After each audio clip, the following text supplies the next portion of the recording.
गोबां ब्लगावनो सेक राननाय नुदों नोंथाङा सासे उदालगुरिनि आइजो गांखंनि दैदेनगिरि जानानै सेक राननायनि सायाव मा बुंनो अनसाय बिथांनि सेक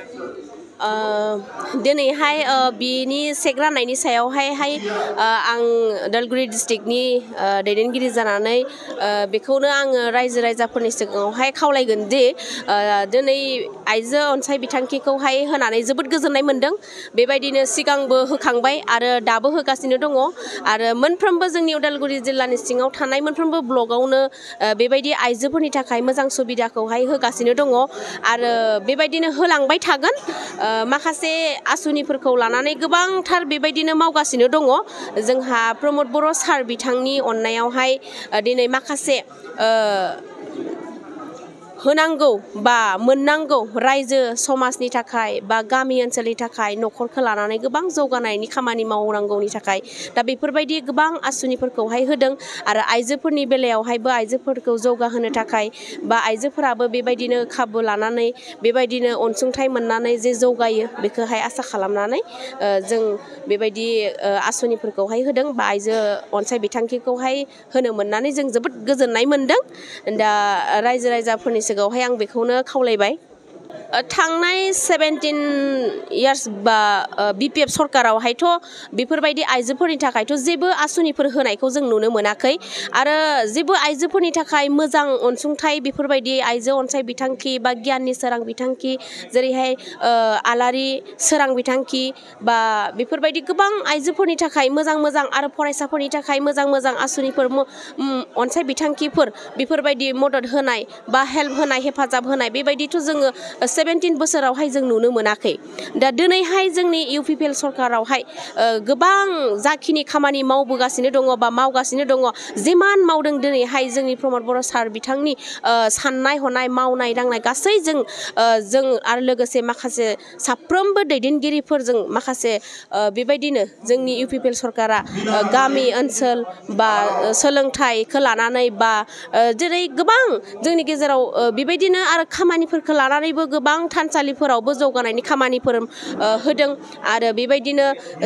स्पर्ट्सफोरनिफ्रायबो बेबायदिनो खेला दुलानिफ्रायबो जौगाथायनि मोनसे खाबु होदों आरो बेबायदिनो फरायसालिफोरखौबो हाइ स्कुलनिफ्राय LP स्कुलनिफ्राय गोबां बेबायदिनो फरायसुलिफोर फरायसुलाफोरनिफ्रायबो अनसुंथाइ होदों आरो बेबायदिनो गोबां स्कुलफोरा गाज्रि जानानै थानाय बेफोरखौबो दिनैहाय फोसाबगासिनो दङ आरो नांबावगौ जानाय स्कुलफोरखौबो दिनैहाय लुगासिनो दङ मावबोगासिनो दङ बेबायदिनो गुवार ओनसोलावहाय नायनानै बेबायदिनो गोबां मावबोगासिनो दङ आरो गोबां बेकार थानाय बिथांमोनखौबो दिनै नायबोगासिनो दङ जों खनसेनो हाया जिखुनुखौनो जोङो खनसेनो मावजोबनो हाया लासैहैनो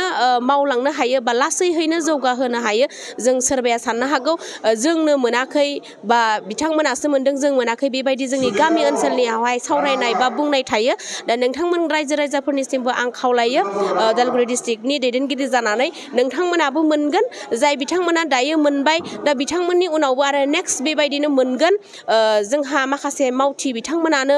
गामि ओनसोलाव थांनानै नायबिजिरनानै सोर मोनदों सोर मोनाखै बेफोरखौहाय नायदिंनानै हरगोन बेखौहाय आङो आसा खालामदों आरो बेबायदिनो मावगोन आरो मोनगोनखौ जोङो मिजिंथियो आरो बेबायदिनो जोंनि मावथि बिथांमोनाबो आरो जोंनि गासै जोंनि UPPL सरकारनि साफ्रोमबो दैदेनगिरिफोरानो मोजांनि थाखायल' मावो होननानै आं नोंथांमोननि सिगाङावहाय फोरमायबाय যিসকলে বাজাজ কোম্পানীৰ পৰা বাইক চলাবলৈ ভাল পায় তেওঁলোকৰ বাবে ভাল খবৰ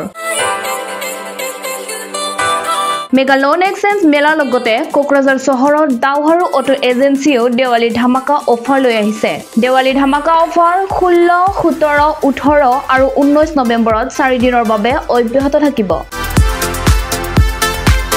লো ডাউন পৰিশোধ কৰি বাজাজ কোম্পানীৰ বাইক যেনে পালসাৰ সিটি প্লাটিনা আপুনি এভেঞ্জাৰ ডমিনাৰ আদি আৰু নতুনকৈ মুকলি কৰা বাইকও ক্ৰয় কৰিব পাৰে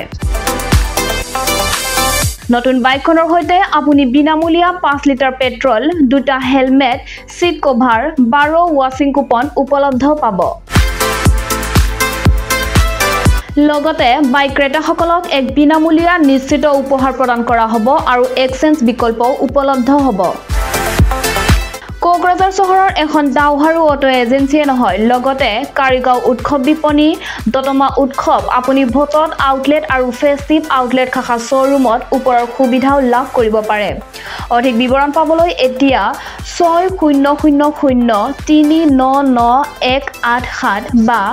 8822018193 নম্বৰত ফোন কৰক